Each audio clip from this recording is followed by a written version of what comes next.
Mente só é bom com vitória. Nós estamos aqui para passear, não estamos aqui para brincar. Tá no São Paulo.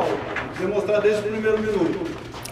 Salve, nação tricolor paulista! Sejam sempre muito bem-vindos ao canal SPFC Tricolor TV. Para quem está chegando agora no canal, muito prazer, me chamo Tamires e trago vídeos diariamente para vocês. Já convido a todos a se inscreverem aqui no canal, aumentando assim a nossa família tricolor e logo em seguida ativar o sino das notificações para receberem os vídeos assim que eu postar e não perderem as informações do nosso time querido. Peço também para que deixem seu like, seu comentário e compartilhem o vídeo com geral. Vamos então às notícias de hoje. Na manhã de hoje, o Brasil venceu a Espanha na prorrogação e conquistou o segundo ouro olímpico do futebol na sua história.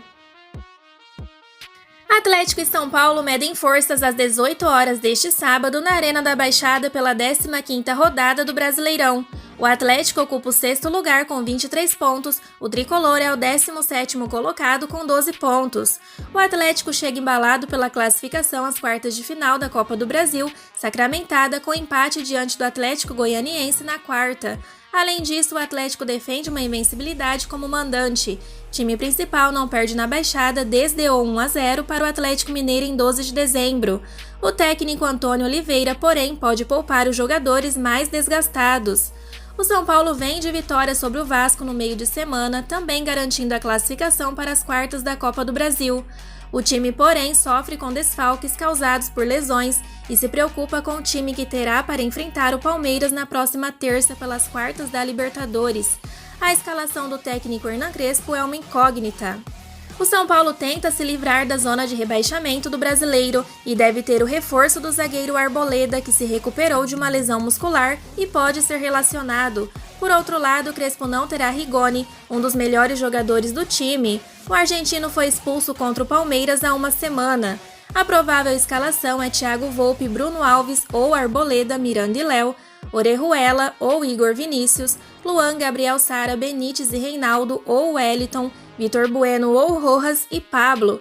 Os desfalques são Diego Costa, Luciano, Marquinhos e William, lesionados, Rigoni suspenso, Daniel Alves com a seleção olímpica.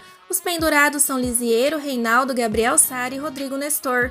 O árbitro será Jean-Pierre Gonçalves Lima, o assistente 1 Leirson, o assistente 2 Lúcio, o quarto árbitro Leonardo e o árbitro do VAR Emerson de Almeida Ferreira.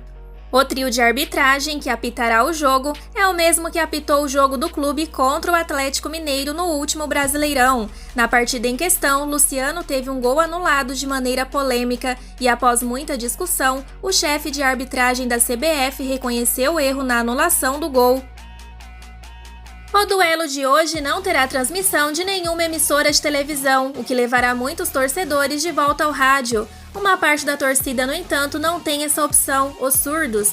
O são paulino Marcos Meireles, de 37 anos, tinha ajuda do pai nessas situações. Ouvinte, ele acompanhava pelo rádio e descrevia ao filho pela linguagem dos sinais. Desde que Marcos se casou, porém, isso ficou mais complicado. A mulher dele também é surda. Situação semelhante acontece na zona sul de São Paulo com Alexandre Cavalcante, de 60 anos, que é surdo, e o seu filho Fred, de 36.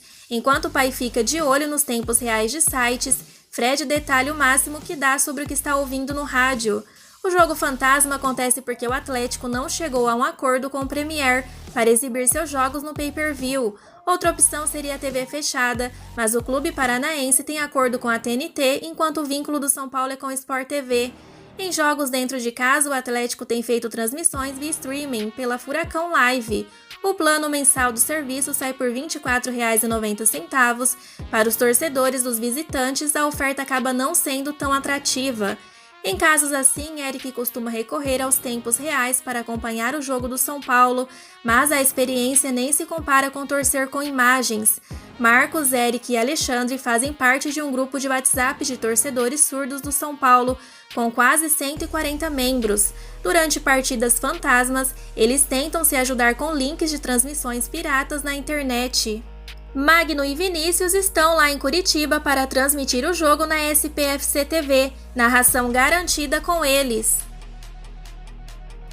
A delegação do São Paulo encontrou um torcedor ilustre logo em sua chegada a Curitiba. Felipe Massa, ex-piloto de Fórmula 1, está na cidade para competir pela Stock Car no domingo e aproveitou para conhecer o técnico Hernan Crespo.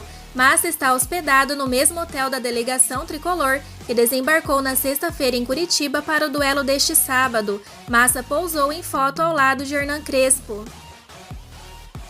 Antes do time principal jogar, a partir das 16 horas em Cotia, o Sub-20 do São Paulo enfrenta o Cruzeiro pela 10ª rodada do Campeonato Brasileiro, com transmissão ao vivo pela Eleven Sports.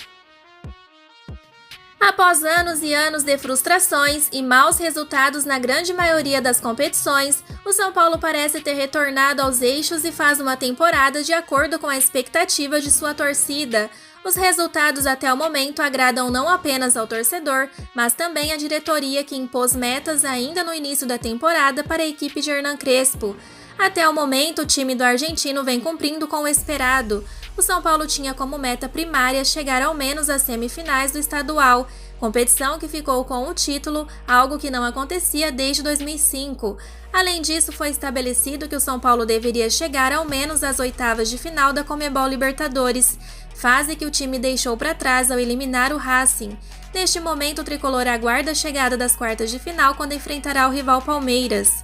Na Copa do Brasil, o mínimo era ir às oitavas também, mas a equipe cumpriu com o esperado, venceu o Vasco e enfrenta agora o Fortaleza nas quartas de final. A meta mais complicada de bater nesse momento, no entanto, está no Campeonato Brasileiro. Com uma campanha bastante aquém da grandeza do clube, a expectativa da diretoria é que o time termine a competição dentro do G6. O primeiro time no bloco é o Atlético Paranaense, que soma 23 pontos, 11 a mais do que o tricolor do Morumbi. A CBF estuda utilizar os jogos das quartas de final da Copa do Brasil como um projeto piloto para o retorno das torcidas aos estádios brasileiros. A entidade avalia a questão internamente e discute a liberação com as autoridades sanitárias de cada estado. O protocolo ainda está sendo finalizado com o Ministério da Saúde. Uma das discussões é sobre a exigência para a entrada das pessoas nos jogos, vacinadas ou testadas. A ideia também é de não haver um desequilíbrio entre as cidades, com cada uma tendo aberturas diferentes, ou seja, todos os estádios terão uma porcentagem única definida de capacidade. Outro plano é espalhar os torcedores por setores para ter o distanciamento social, diferente do que foi visto na final da Libertadores entre Palmeiras e Santos, por exemplo. A CBF também acompanha movimentos individuais de clubes. Atlético Mineiro e Flamengo escolheram entrar com medidas no Superior Tribunal de Justiça Desportiva para a liberação da presença de público nas partidas. A entidade anunciou que vai recorrer. No sábado, Isaquias Queiroz conquistou o ouro na canoagem C1 de 1.000 metros nos Jogos Olímpicos de Tóquio. Torcedor do São Paulo, o brasileiro foi parabenizado pelo tricolor após subir no lugar mais alto do pódio. Foi a 4ª medalha de Isaquias em sua caminhada das Olimpíadas. No Rio de Janeiro, ele havia faturado 2 de prata e 1 de bronze. A história da construção do Morumbi é cercada de polêmicas, com hipóteses de que o estádio seria um presente do então governador Laudo Natel ao São Paulo e que o local onde hoje está o estádio seria um terreno público. O historiador Alexandre nega esta versão e afirma que Natel deu o estádio ao clube, mas como presidente são paulino e não em seu período como governador. Em entrevista a Mauro César Pereira no programa Dividida, Alexandre explica que a data da construção do Morumbi e o período no qual Natel era o governador paulista simplesmente não coincidem, diferentemente do que muitos torcedores rivais costumam dizer. O historiador disse o seguinte: uma coisa que muita gente fala é que o São Paulo ocupou um terreno público. O terreno do Morumbi nunca foi público, nunca na história foi público. Ele era originalmente da Condessa Matarazzo e depois ele foi loteado pela imobiliária Iracanduva, que não era pública. Então podem até dizer que no meio do Morumbi era para passar uma rua, é verdade, mas naquela época a legislação não previa que as ruas de um loteamento fossem públicas. Elas pertenciam à imobiliária dona do loteamento e isso só iria mudar nos anos 1970. Ali o estádio do Morumbi já estava completo, já estava pronto, afirma o historiador. Essas foram as notícias de hoje do nosso Tricolor Paulista. Espero que tenham gostado, amigos são paulinos. Se gostou do vídeo, não esqueça de curtir e se inscrever no canal para não perder nada do Tricolor. O nosso encontro é aqui no YouTube no próximo vídeo. Fiquem com Deus e até mais!